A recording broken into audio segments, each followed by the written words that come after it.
और क्या क्या सब्जी भी है? गोभी है, मटर है, गाजर है, भिंडी है, तोरी है, टिंडा है, करेला है, परमल है, कुंदरू है, लोबिया है, आपने तो गवार की सारे फली सब्जियों है, के नाम गिना दिए। हरी मटर है, प्याज भी है, गवार की फली है। शिमला मिर्च कैसे दिए? 200 का। 20 शिमला मिर्च, एक शिमला मिर्च कर देना बस। आलू ख़राब तो नहीं होंगे भैया इसमें? एक भी नहीं मिलेगा। ये जैसे हो रहा है थोड़ा ये तो सा निशान है, मट्टी का लगेगा। सड़ जाम है ना आजकल गर्मी की वजह से। Hello everyone, welcome back to my channel. कैसे हैं आप सब? आई होप सब अच्छे होंगे। तो फ्रेंड्स, सुबह सुबह का टाइम था और मैंने ली थी सब्जी। तो सुबह उठकर सबसे पहले मैंने काम यही किया, सब्जी ली थी। और सब्जी लेने के बाद मैं इन्हें भर के रख रही थी। तो यहाँ पर प्याज थी, तो प्याज को मैं एक थैली में भर के रख रही थी। ये थैली मैंने हैंडमेड ही बनाई थी। जो रेडीमेड थैली आती है ना प्याज ये सब्जी रखने वाली, वो नहीं है, ये कॉटन की थैली है जो कि मैंने बनाई है। और ये मैं काफ़ी टाइम से यूज़ कर रही हूँ, मुझे लगभग 2 साल हो गए इन्हें यूज करते हुए। और अभी मैं टोकरी में कर दूंगी आलू। तो यहाँ पर आलू मैंने लिए थे सुबह और एक शिमला मिर्च ली थी। वही मैं वही मैं इसमें भर रही थी, क्योंकि आलू ना गर्मियों में ख़राब जल्दी हो जाते हैं, तो इन्हें खाली करके रख दो तो ज़्यादा अच्छा है।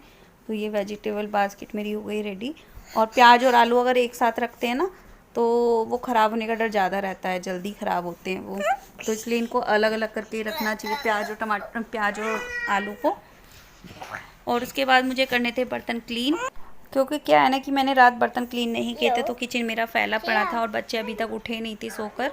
तो मैंने सोचा सबसे पहले चलिए किचन की क्लीनिंग कर निपटा देती हूँ, क्योंकि बच्चे तो अभी सो रहे हैं वैसे भी, और कोई ऐसा नहीं है कि ऑफिस जाना है किसी को या कोई जल्दी है।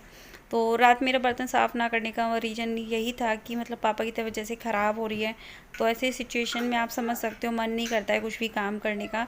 तो वही चीज़ मेरे साथ भी थी, तो मैंने रात इसलिए बर्तन छोड़ दी थी। क्योंकि इस टाइम पर मैं बहुत ज़्यादा कन्फ्यूज़ हूँ, बहुत ज़्यादा मतलब कंफ्यूज हो रही हूँ कि मैं क्या करूँ। मतलब मुझे बहू की भी जिम्मेदारी निभानी है और बेटी की भी जिम्मेदारी निभानी है। जब बेटे किसी काम के नहीं हो ना, तो बेटियों को ही आगे आना पड़ता है ना। तो मैं दोनों ही जिम्मेदारी निभाना चाहती हूँ, लेकिन सबसे मेन प्रॉब्लम क्या है, देखिए मेरे हस्बैंड यहाँ पर नहीं हैं और बच्चे भी हैं छोटे। तो मैं एक बार को दोनों बेटियों को तो छोड़ सकती हूँ यहाँ पर, लेकिन बेटे को मैं अकेला नहीं छोड़ सकती। और समझ में नहीं आ रहा है कि कैसे कैसे हम सिचुएशन को संभालें, कैसे हैंडल करें। तो बहुत सारी चीज़ें हैं, तो आगे आप लोगों को सब चीज़ें देखने के लिए मिलेंगी। बेटे की जिम्मेदारी एक बेटी को ही निभानी है। और यहाँ पर देखिए मैं बर्तन क्लीन कर रही थी, और पीछे से आपको वॉइस ओवर जब मैं कर रही हूँ तो सनी की आवाज़ आ रही है। एक्चुअली वो मेरे पास ही खेल रहा है यहाँ पर। तो अभी मैं देखिए यहाँ पर ना सुबह के टाइम जब बर्तन साफ़ करी थी, तो ये ना तवा है मेरा एक, ये नॉन हाइड्रोनिक तवा है, और इसको ना लोहे की स्पंज से अगर क्लीन करते हैं तो हो जाता है इजीली। तो ये मुझे अच्छा लगा था। इस पर चीले वगैरह भी आप बना सकते हो, ब्रेड वगैरह भी सेक सकते हो, रोटी पराठा कुछ भी इस पर बना सकते हो, इजीली बन जाता है बहुत। तो मुझे ये अच्छा लगा था, तो मैं ले आई थी। ये मेरा 550 का आया था आई थिंक। तो मैं मेट्रो से ही लेकर आई थी इसको। नॉन हाइड्रोनिक तवा है, तो इसकी ना एक कढ़ाई भी आती है, नॉन हाइड्रोनिक कढ़ाई, फ्राई पैन, तो सब मिल जाता है। तो अभी मैं किचन को क्लीन करूँगी सबसे पहले, और उसके बाद कोई और काम करूँगी। तो चलिए फटाफट से किचन को क्लीन कर।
तो यहाँ पर देखिए मैं बर्तन क्लीन कर रही थी, तो ये जो डस्टबिन का जितना भी कूड़ा था ना, वो सारा कूड़ा मैंने एक पिन्नी में डाल दिया है, और यहाँ से अब मैं सारा क्लीन करूँगी।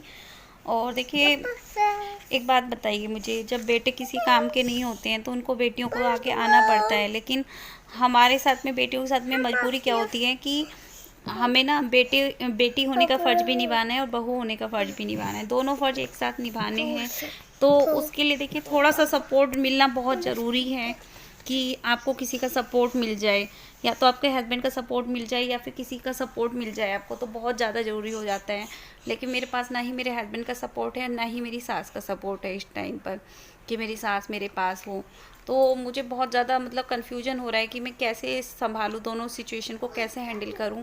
तो बहुत सोच समझ कर हमें ये फ़ैसले लेने हैं कि हमें कैसे सँभालना है, कैसे हैंडल करना है, क्योंकि मम्मी के टाइम पर हमने बहुत सारी गलतियाँ की थी, जिसकी वजह से हम मम्मी को बचा नहीं पाए थे। सच बताऊँ तो अगर हम चाहते तो अगर थोड़ी सी हिम्मत कर लेते उस टाइम पर, या थोड़ी सी हमें सपोर्ट मिल गया होता किसी का, तो शायद हम अपनी मम्मी को बचा सकते थे। लेकिन हम वो टाइम भूल नहीं सकते ज़िंदगी में कभी भी। लेकिन जो गलती हमने मम्मी के टाइम पर की, वो गलती हम अब पापा के टाइम पर नहीं करना चाहते। हमें पता है कि हमारे पापा की तबीयत ख़राब है, तो हम दोनों बहनों को ही इस सिचुएशन को संभालना है, क्योंकि मेरे पापा हॉस्पिटल में एडमिट हैं, तो इस टाइम पर मेरी सिस्टर और मैं, हम दोनों ही संभालेंगे। तो अभी तो मैं जाऊंगी, वैसे मैंने सोचा है कि मैं कल चली जाऊं, तो जैसे भी होगा मैं आप लोगों को बताऊंगी कि मैं गई या नहीं गई, क्या हुआ, क्योंकि सिचुएशन इस टाइम बहुत ज़्यादा क्रिटिकल है। पापा की सिचुएशन ये है कि वो विदाउट ऑक्सीजन नली के सांस नहीं ले पा रहे हैं। उनके फेफड़ों में भी स्पॉट्स आया है, मतलब जो उनके फेफड़े हैं उनमें भी स्पॉट्स आया है, शुगर लेवल बढ़ा हुआ है उनका, ब्लड में इन्फेक्शन आया है, और खांसी इस टाइम पे बहुत ज़्यादा हो रही है उनको, बहुत ज़्यादा, कि मतलब जिसकी कोई मैं बता नहीं सकती हूँ। तो ऐसी सिचुएशन में मतलब किसी भी डॉक्टर के पास लेकर जाना उनको, मतलब सोच समझ के फ़ैसला लेना है बहुत ज़्यादा, कि कहाँ, मतलब जहाँ पर हमने एडमिट कराया है वहाँ तो इमरजेंसी में एडमिट कराया हुआ है उन्हें, लेकिन वहाँ पर भी डॉक्टरों को समझ में नहीं आ रहा है कि वहाँ की कंडीशन क्या है क्या नहीं है। अभी तो मैं कल जाऊँगी वहाँ, देखती हूँ क्या होगा नहीं होगा, और उसके बाद मैं देखूँगी फिर कि क्या करना है आगे, कि किस तरह से हमें मतलब अपने मतलब पापा की देखभाल करनी है, कैसे किस कंडीशन में उन्हें रखना है, कहाँ पर रखना है, क्योंकि बहुत सारी चीज़ें देखनी पड़ती है। देखिए, एक बंदे को हॉस्पिटल में एडमिट कराने का मतलब है कम से कम 2 या 3 बंदे आपके आसपास होने चाहिए हॉस्पिटल के चक्कर लगाने के लिए। एक बंदा हॉस्पिटल में होना चाहिए, एक बंदा आपका घर पे होना चाहिए, और एक बंदा आपका मतलब आने जाने के लिए होना चाहिए। तो ये सारी चीज़ें होती हैं हॉस्पिटल में एडमिट कराने के बाद, बहुत सारी चीज़ें होती हैं, तो हमें सब कुछ देखना है, सब कुछ, है ना। और ऐसे टाइम पे जब भाई मेरा किसी काम नहीं आ रहा है, तो देखिए गुस्सा आता है, ज़ाहिर सी बात है गुस्सा आता ही है जब इस टाइम पर भी कोई काम ना आए आपका। क्या पापा के लिए सिर्फ मतलब हमारा ही फ़र्ज़ है, क्या उनका कोई फ़र्ज़ नहीं है? लेकिन उन्हें कोई मतलब नहीं है इस चीज़ का कि पापा एडमिट हैं हॉस्पिटल में, तो मैं एक बार जाकर देख आऊँ, या उनकी कोई भी प्रॉब्लम है तो मैं देख आऊँ। तो चलिए, किचन मेरा क्लीन हो गया था, तो उसके बाद मैं बना रही हूँ यहाँ पर भिंडी। तो भिंडी के लिए मैंने हींग अजवाइन डाल दी थी कढ़ाई में, और सरसों के तेल डालकर उसके बाद मैं प्याज भून लूँगी यहाँ पर। और जब प्याज भुन गई थी मेरी, तो मैंने इसमें ऐड किया भिंडी, और भिंडी मैंने ताज़ी ली थी, कच्ची कच्ची सी भिंडी, तो भिंडियों को अच्छे से मैं भूनूंगी पहले कढ़ाई में, और उसके बाद मैं इसमें मसाले ऐड करूँगी। तो मसालों में मैंने डाल दिया इसमें नमक, और उसके बाद मैं इसमें ऐड करूँगी धनिया, और उसके बाद मिर्च और हल्दी। तो ये 4 मसाले मैंने इसमें ऐड किए हैं अभी, और उसके बाद मैं इसको अच्छे से भून रही हूँ। और उसके बाद मैंने इसमें ऐड किया है सौंफ। तो सौंफ से इसमें खुशबू बहुत अच्छी आ जाती है, मसाले बहुत अच्छे लगते हैं, तो इसमें सौंफ ज़रूर ऐड करें। और उसके बाद इसको थोड़ा सा मतलब पका दें ढककर। तो 5-7 मिनट में ही भिंडी पक जाती है अच्छे से, तो मैं 5-7 मिनट इसे मंदी गैस पर छोड़ दूँगी। और उसका जब भिंडी मेरी बन गई थी, तो देखिए भिंडी मेरी तैयार हो चुकी है, गल चुकी है अच्छे से। तो उसके बाद मैं इसमें ऐड करूँगी गरम मसाला और अमचूर पाउडर। और गरम मसाला अमचूर पाउडर ऐड करने के बाद मैंने इसमें ऐड किया है 1 चम्मच बेसन, और बेसन डालने के बाद मैं इसमें भूनूंगी अच्छे से। तो बेसन डालने से क्या होता है, एक तो भिंडी में जो एक्स्ट्रा ऑयल होता है वो सूख जाता है, दूसरा भिंडी कुरकुरी बनती हैं, खाने में टेस्टी लगती हैं। तो इस तरह से आप भिंडी ज़रूर बना कर देखिएगा, तो बहुत अच्छी लगती हैं। और उसके बाद मैं नहा धोकर आ गई थी, और नहा धोकर आने के बाद मैं बना रही थी अभी कपड़ों फ़ोल्ड कर रही थी। तो बड़ी वाली डॉटर मेरी जा चुकी थी कंप्यूटर क्लास के लिए, और बेटा मेरा जा चुका था ट्यूशन। तो अभी मैं अपना किचन का निपटा कर उनको भेजकर उसके बाद मैं उठा रही हूँ यहाँ से बिस्तर। तो मेरे 11 बज चुके थे इन सब कामों के लिए। तो 11 बजे मैं ये बिस्तर उठा रही हूँ और उसके बाद मैंने बेडशीट बदल दी थी। तो बेडशीट यहाँ पर मैंने मतलब मैं डेली ही बदल देती हूँ। और पीछे से सनी की आपको बार बार आवाज़ आ रही होगी, एक्चुअली वो यहीं पर खेल रहा है, वो बाहर नहीं गया कहीं भी। और मुझे वॉइस ओवर करनी थी और वो सोया भी नहीं है बिल्कुल भी आज। तो मैंने कोशिश की थी, वो सोया नहीं है, तो इसी वजह से थोड़ी सी वॉइस आ रही है आपको। लेकिन देखिए यहाँ पर ना अभी मैं देखिए बेडशीट बदल दी थी, तो पिलो कवर नहीं बदले हैं मैंने सारे, क्योंकि डेली बेडशीट चेंज होती है तो डेली पिलो कवर चेंज नहीं करती हूँ मैं। और यहाँ पर देखिए अगर मुझे जाना है अपनी मतलब पापा को देखने के लिए, तो मैंने सोचा चलिए प्रसाद वगैरह जो लाई थी मैं, वो भी मैं यहाँ पर मतलब इकट्ठा कर लेती हूँ, जो देना है मुझे, जैसे घर पर लेकर जाना है अपने, तो वो भी दे देती हूँ अपनी सिस्टर वगैरह को भी। तो ये ना मेरा कुर्ता रखा हुआ था जो मैंने उसकी सिस्टर के बेटे के लिए लेकर आई थी, और जो भी था वो सब मैंने इकट्ठा कर लिया। और अभी मैं लगाऊंगी झाड़ू। तो झाड़ू यहाँ पर देखिए छोटा सा ही एक कमरा है मेरा, तो यहीं पर मैं कर लूँगी झाड़ू पोंछा जो भी मुझे करनी है। तो कमरा चाहे छोटा हो चाहे बड़ा हो, तो देखिए साफ़ सफाई तो हमें मतलब हमारे हाथ में ही होती है। और वैसे भी ना आजकल पता नहीं क्यों मेरा मन नहीं कर रहा है कुछ भी काम करने का बिल्कुल भी, कि पापा की ऐसी हालत देखी है ना, तो मतलब समझ में नहीं आ रहा है मैं कि क्या करूं, कैसे करूं, समझ में नहीं आता है ना। और मन में ना अलग अलग अलग तरह के ख्याल आते हैं, सब तरह की मतलब दुनिया है, पता नहीं लोग क्या सोचते हैं क्या नहीं, मुझे नहीं फ़र्क पड़ता। लेकिन मैं ये कहना चाहती हूँ कि जैसे इस टाइम पर पापा को हमारी सबसे ज़्यादा ज़रूरत है, मतलब मेरे भाई की सबसे ज़्यादा ज़रूरत है। अगर वो हो बड़ा भाई होता तो फिर तो हमें शायद कोई दिक्कत नहीं थी, कोई प्रॉब्लम नहीं थी, वो सब कुछ अकेले संभाल लेता। लेकिन इस वक्त बड़ा भाई नहीं है, तो इस वक्त सारी सिचुएशन हम दोनों बहनों को ही संभालनी है। ये देखिए फ्रेंड्स, यहाँ पर ना मैं मार्केट गई थी शाम, और मार्केट से मैं लेकर आई थी कुछ सामान। तो देखिए ना लेस लेकर आई थी मैं ड्रेसेस के लिए। तो ये ड्रेस में लगानी है मुझे कान्हा जी की, तो एक तो लेस में लेकर आई थी ये वाली, और एक लेस में लेकर आई थी ये वाली, ये मल्टी कलर में है और ये बहुत प्यारी लगती है, बहुत सुंदर लगती है इसकी भी ड्रेस बनने के बाद। एक लेस लेकर आई थी मैं ये वाली, ये वाली कॉटन की लेस है, ये बिल्कुल बारीक सी।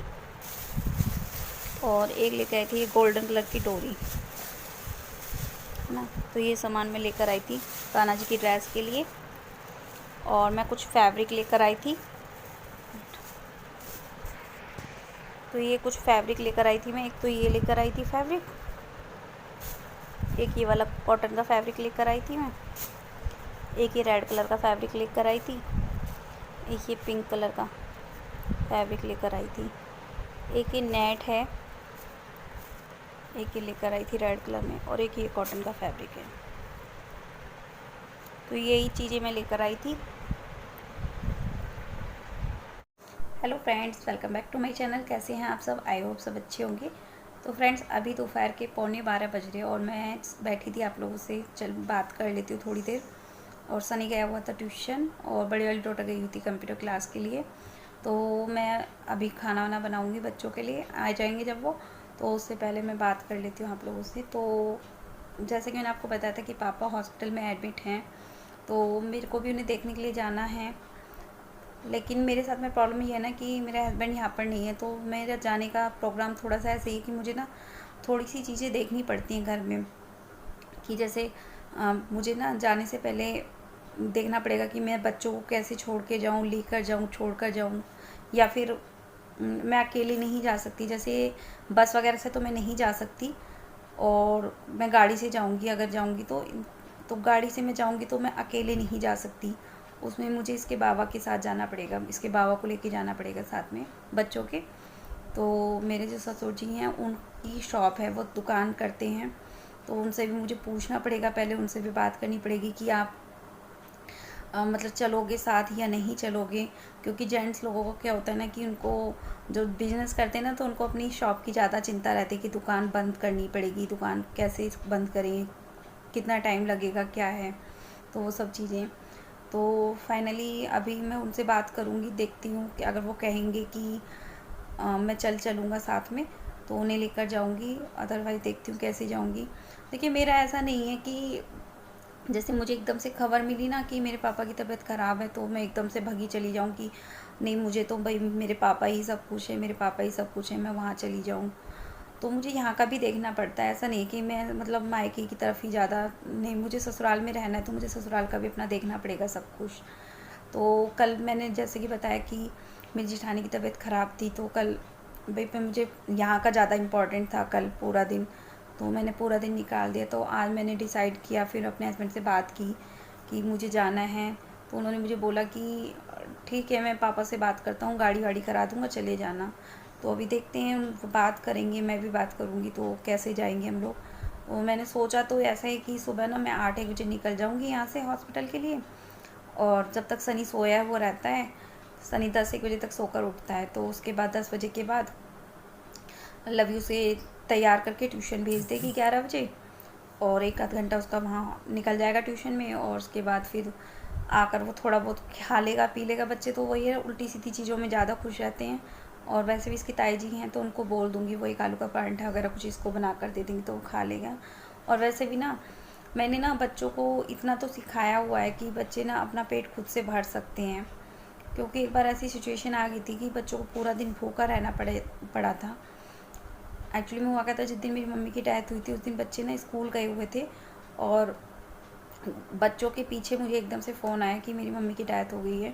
तो मैं एकदम से मतलब मम्मी की खबर सुन के मैं चली गई थी, तो साथ में मेरी जेठानी भी चली गई थी। तो पीछे से घर पे कोई भी नहीं था बच्चों की देखभाल करने के लिए, उन्हें खाना देने के लिए। हस्बैंड भी मेरे यहाँ नहीं थे, और जेठ जी भी जो थे मेरे, वो भी घर पे नहीं थे, वो भी अपनी जॉब पर थे। तो पड़ोस में चाबी दे गए थे, तो बच्चों ने आके ताला वगैरह खोल लिया था, लेकिन खाने के लिए घर पर कुछ भी ऐसा नहीं था, बच्चों को बनाना नहीं आता था कि बच्चे मतलब कुछ बनाकर खा पाते। तो तब मैंने ये डिसाइड कर लिया था उस टाइम पर कि अब ऐसा नहीं चलेगा, लाइफ में पता नहीं कब कौन सा टाइम ऐसा आ जाए कि बच्चों को ऐसी नौबत दोबारा ना आए। तो इसके लिए मैंने बच्चों को इतना तो सिखा दिया है कि बच्चा अपना पेट खुद से भर सकें।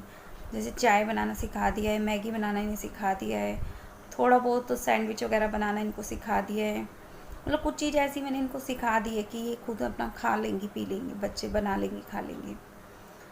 और यहाँ पर देखिए मेरे ना गाल पे यहाँ पर नेल्स मारा है सनी ने कल बहुत ज़ोर से, यहाँ पे ना नेल्स मारा है और ये निशान बन रहा है नेल्स का। बच्चों का यही होता है, कभी भी कुछ भी कर बैठते हैं। और आप लोग मुझे इतना सपोर्ट कर रहे हो, प्यार कर रहे हो, उसके लिए थैंक यू सो मच। कल भी मतलब मेरा ना पूरा दिन ऐसे ही गया था, कल भी मैंने ज़्यादा शूट नहीं किया था, कुछ भी जो भी शूट किया है आज सुबह का ही शूट किया है थोड़ा बहुत। तो आप समझ सकते हो, जब घर में कुछ ऐसी प्रॉब्लम्स होती हैं, कुछ ऐसी चीज़ होती है, तो कुछ भी करने का मन नहीं होता है। तो बस वही चीज़ें हैं। तो चलिए ठीक है, इस ब्लॉग को करती हूँ यहीं पर एंड, और मिलती हूँ आप लोगों से नेक्स्ट ब्लॉग में। तब तक के लिए बाय बाय, टेक केयर।